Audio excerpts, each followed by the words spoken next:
কিভাবে ঈশ্বরকে ডাকলে, ঈশ্বরের প্রার্থনা করলে ঈশ্বর আমাদের প্রার্থনা স্বীকার করেন এবং আমাদের মনের ইচ্ছে পূরণ করেন। আজ এই ভিডিওতে এমন একটি ঘটনার কথা বলবো যেটা থেকে জানতে পারবেন এক মনে ভগবানকে ডাকার ফলে ভগবান কিভাবে তার ভক্তকে দর্শন দিলেন এবং ভক্তের হাতের রান্না করা খাবার খেলেন। তাহলে চলুন শুরু করা যাক। এক গ্রামে গোপাল নামে একটি অলস প্রকৃতির ছেলে ছিল। গোপালের অলসতার জন্য তার বন্ধু বান্ধব, পরিবারের সকলেই তাকে ছোট বড় কথা শোনাতো, কিন্তু তাতে গোপালের কিছুই আসতে যেত না, কারণ সে কারোর কোনো কথার তোয়াক্কা করতো না। ঘরে শুয়ে বসে থেকেই সে সারাদিন কাটিয়ে দিত। ঘরে শুয়ে বসে থেকে ভালো ভালো খাবার খাওয়াটা তার নিত্যদিনের কাজ ছিল। গোপাল মোটেই খালি পেটে থাকতে পারতো না, কিন্তু গোপালের মনটা ছিল খুবই সরল এবং সাদাসিধে। গোপালের মা গোপালের ভবিষ্যৎ নিয়ে খুবই চিন্তিত থাকতো। সে ভাবতো সে মরে গেলে গোপালের কি হবে। এইসব ভাবতে ভাবতে গোপালের মা এক আশ্রমের খোঁজ পেয়ে সেখানে গোপালকে নিয়ে যায় ছেলের অলসতা দূর করার জন্য। আশ্রমে পৌঁছে সে দেখে সেখানে কয়েকজন গুরু মিলে কয়েকজন শিক্ষার্থীকে নানা বিষয় শিক্ষা প্রদান করছেন। সেই শিক্ষার্থীরা সেখানে থেকে সেখানকার গুরুর অধীনে শিষ্যত্ব গ্রহণ করে তারপরেই শিক্ষা গ্রহণের জন্য উপযুক্ত হন। সেখানকার যে প্রধান গুরুজি ছিলেন তার কাছে গিয়ে নিজের জীবনের সমস্যা অর্থাৎ অলসতার কথা বিস্তারিতভাবে জানায় গোপাল। সব কথা শুনে গুরুজি গোপালকে বললেন, তোমার শিষ্যত্ব গ্রহণের প্রয়োজন, তারপরেই তুমি তোমার সমস্যা থেকে মুক্তি পেতে পারো। তুমি বরং এখন থেকেই আমাদের কাছে শিষ্যত্ব গ্রহণ করে নাও। গুরুজির কথা শুনে গোপাল রাজি হয়ে যায় এবং এরপর গোপাল সেই আশ্রমে থেকে কিছু সময় শিক্ষা গ্রহণ করত এবং বাকি সময়গুলোতে শুয়ে বসেই কাটাতো। সকাল, দুপুর, বিকেল, রাতে 4 বেলা করে সুস্বাদু খাবার পেয়ে যেত। এভাবেই বেশ চলছিল। একদিন সকালবেলা গোপাল কোনো খাবার পেল না। সে মনে মনে ভাবলো, সকালবেলা হয়তো খাবার তৈরি হয়নি, সে কারণেই হয়তো খাবার পেলাম না। ঠিক আছে, দুপুরবেলা খেয়ে নেব। কিন্তু দুপুরবেলাতেও সে যখন খাবার পেল না তখন সে ছুটে তার গুরুজির কাছে গিয়ে বলল, গুরুজি, আজকে সকালবেলাতেও খাবার পেলাম না, দুপুরেও পেলাম না, এরকমটা কেন হলো গুরুজি? গুরুজি তখন বলল, আজকে একাদশী, ফলে আশ্রমের সকলেই উপবাস থাকবে, এটা এখানকার নিয়ম, তাই তোমাকেও উপবাস থাকতে হবে। এই কথা শোনার পর গোপালের প্রায় চোখে জল চলে আসার মতো অবস্থা। সে কাঁদো কাঁদো স্বরে গুরুজিকে বলল, কিন্তু গুরুজি, আমি তো না খেয়ে কোনো মতেই থাকতে পারবো না। আমার তো এখনই প্রচন্ড পরিমাণে খিদে পেয়েছে, এরপর খাবার না খেলে আমার মনে হয় প্রাণটাই বেরিয়ে যাবে। তখন গুরুজি অনেক ভাবনা চিন্তা করে গোপালকে বলল, তুমি যদি খেতে চাও তাহলে রন্ধনশালা থেকে আনাজপাতি নিয়ে বাইরে নদীর ধারে গিয়ে নিজে রান্না করে খাও, কিন্তু একটা কথা মাথায় রেখো, তুমি যে রান্না করবে সেই রান্না ভগবান শ্রীরামকে আগে সমর্পণ করবে, উনি ভোগ গ্রহণ করার পরে তুমি গ্রহণ করবে। এ কথা শুনে গোপাল খুবই আনন্দ পেল এবং সে গুরুজির কথায় সম্মতি জানিয়ে সেখান থেকে রন্ধনশালায় চলে গেল। সেখান থেকে নিজের প্রয়োজন মতো অর্থাৎ নিজের জন্য এবং ভগবান শ্রীরামের জন্য কিছুটা পরিমাণে আনাজপাতি, চাল ডাল নিয়ে সে আশ্রম থেকে বেরিয়ে নদীর পাড়ে বসে রান্না করতে শুরু করলো। রান্না হয়ে যাবার পর গোপাল ভগবান শ্রীরামের জন্য একটি থালায় কিছুটা খিচুড়ি পরিবেশন করে দিল এবং নিজের জন্য বাকিটা একটি থালায় ঢেলে রাখলো। তারপর ভগবান শ্রীরামের উদ্দেশ্যে রাখা থালাটা নদীর পাড়ে একটি জায়গায় রেখে গোপাল তার 2 চোখ বন্ধ করে 2 হাত জোর করে ভগবান শ্রীরামকে মন প্রাণ দিয়ে ডাকতে লাগলো। কিছুক্ষণ পর সে চোখ খুলে দেখলো ভগবান শ্রীরাম তার পরিবেশন করা খাবার খেতে আসেনি। ফলে গোপাল একটু হতাশ হয়ে ভগবান শ্রীরামকে উদ্দেশ্য করে বলতে লাগলো, ও আচ্ছা, বুঝেছি, আমি খারাপ রান্না করি তো সেই কারণে তুমি আমার হাতে রান্না করা খাবার খেতে আসছো না, কিন্তু আমি কি করব বলো তো, আমাকেও তো এই খাবারই খেতে হবে। আজকে একটু কষ্ট করে খেয়ে নাও ঠাকুর, পরের দিন না হয় ভালো করে রান্না করব। তুমি দয়া করে তাড়াতাড়ি এসো ঠাকুর, তুমি না খেলে আমিও যে খেতে পারছি না। এর কিছুক্ষণের মধ্যে গোপাল দেখলো ভগবান শ্রীরাম সেখানে এসে উপস্থিত হলো, কিন্তু তিনি সঙ্গে করে মা সীতাকেও নিয়ে এসেছেন। গোপাল যেহেতু দুজনের রান্না করেছিল, ফলে গোপাল নিজের জন্য বেড়ে রাখা খিচুড়িটাও মাতা সীতার উদ্দেশ্যে বাড়িয়ে দেয়।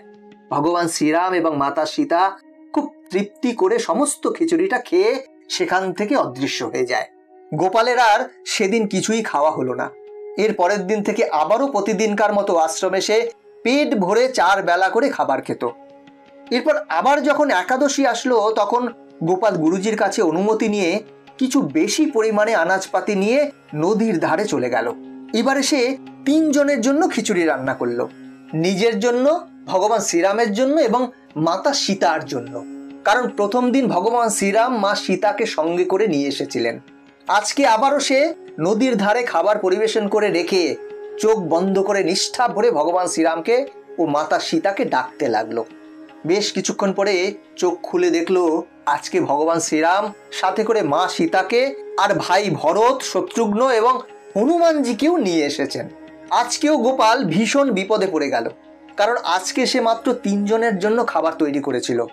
বাধ্য হয়ে নিজের জন্য বেড়ে রাখা খাবারটাও আজকেও ভগবানের উদ্দেশ্যে দিয়ে দিল, এবং সেই খাবার ভগবান শ্রীরাম ওনার পরিবারবর্গকে নিয়ে তৃপ্তি করে খেয়ে সেখান থেকে অদৃশ্য হয়ে যায়। গোপালকে আজকেও উপবাস করে থাকতে হলো। কিন্তু এরপর আবার যেদিন একাদশী আসলো, সেদিন গোপাল গুরুজির কাছে গিয়ে বেশ অনেকটা পরিমাণে আনাজপাতি, চাল ডাল চাইলো। গুরুজি এবার অবাক হয়ে গোপালকে জিজ্ঞাসা করলো, তুমি তো একা মানুষ, খাও, তাও এত জিনিসপত্র নিয়ে কি করবে?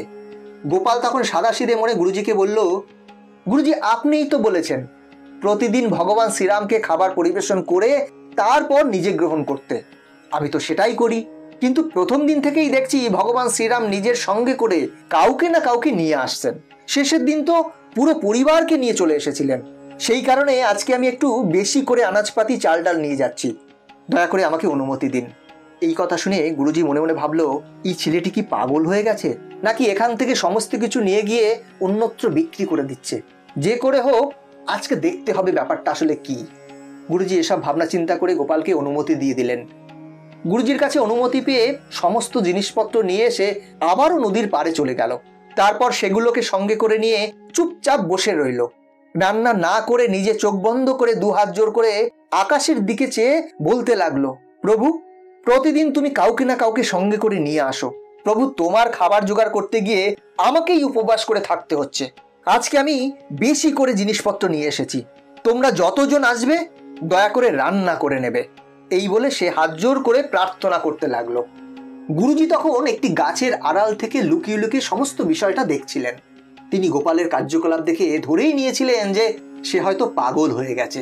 তাও তিনি দাঁড়িয়ে দাঁড়িয়ে সমস্তটা দেখছিলেন যে ঈশ্বর সত্যিই আসেন কিনা। বেশ কিছুক্ষণের মধ্যে ভগবান শ্রীরাম ওনার পরিবার বর্গকে নিয়ে আবারও সেখানে এসে হাজির হলেন। ভগবান আসার পর গোপাল যথারীতি বলে তাদের রান্না করে নিতে। সেই অনুযায়ী ভগবান শ্রীরাম এবং ওনার পরিবারবর্গের সকলে মিলে রান্নার তোড়জোড় শুরু করে দেয়। এই জিনিসটা গোপাল নদীর ধারে বসে বসে দেখছিলেন আর ভগবান শ্রীরামের সাথে কথা বলছিলেন। গুরুজি আর থাকতে না পেরে গাছের আড়াল থেকে বেরিয়ে এসে গোপালকে জিজ্ঞেস করেন, এসব কি হচ্ছে গোপাল? তুমি কার সাথে বকবক করছো? আর তুমি রান্না করছো না কেন? এবার গোপাল গুরুজিকে বলে, গুরুজি আপনি দেখতে পাচ্ছেন না প্রভু রাম ও ওনার পরিবারবর্গ মিলে আজকে রান্নার দায়িত্ব নিয়েছে। ওই যে দেখুন নদীর পাড়ে সকলে মিলে বসে রান্না করছে। গুরুজি নদীর পাড়ে চারিদিকে চেয়ে দেখতে লাগলো এবং তিনি কিছুই দেখতে পেলেন না। তিনি আবার বললেন, তুমি কি আমার সাথে মশকরা করছো? এখানে তো কেউ নেই। গোপাল তখন প্রভু রামকে জিজ্ঞেস করলো, প্রভু আমার গুরুজি তোমাকে দেখতে পাচ্ছে না কেন? তিনি তো আমার থেকে অনেক বেশি সম্মানীয় একজন মানুষ, ওনার জ্ঞান বুদ্ধিও আমার থেকে অনেক হাজার গুণ বেশি। আমি তো তোমাকে দেখতে পাচ্ছি, কিন্তু উনি কেন দেখতে পাচ্ছেন না? প্রভু রাম এর উত্তরে বললেন, তোমার মন মানসিকতা এতটাই সরল যে তুমি আমাদের দেখার জন্য উপযুক্ত। আমরা শুধুমাত্র তোমাকেই দর্শন দিয়েছি, তোমার গুরুজির মন ততটা সরল নয়, সেই কারণে আমরা ওনাকে দেখা দিচ্ছি না। এই কথাটা ওনাকে বলে দাও।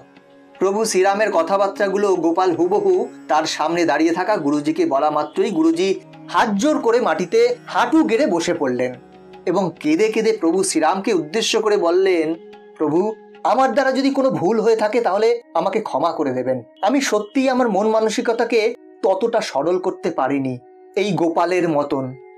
গুরুজির এই প্রকার আন্তরিকতা দেখে ভগবান শ্রীরাম শেষ পর্যন্ত গুরুজিকেও দর্শন দিয়ে যান। তো বন্ধুরা, এটাই হচ্ছে ভগবানের মহিমা। এক মনে নিষ্ঠা ভরে যদি ভগবানকে ডাকা যায় তাহলে ভগবান তার ভক্তের ডাকে সাড়া না দিয়ে থাকতে পারেন না। তাই ভগবানকে ডাকতে হলে নিঃস্বার্থভাবে এক মনে ভগবানকে ডাকুন, তাহলেই ভগবান ডাকে সাড়া দেবে। তোমাদের যদি এই ভিডিওটা ভালো লাগে থাকে তাহলে অবশ্যই একটা লাইক করে দাও। আর এইরকম ভিডিও পেতে গেলে আমাদের সাথে থাকো।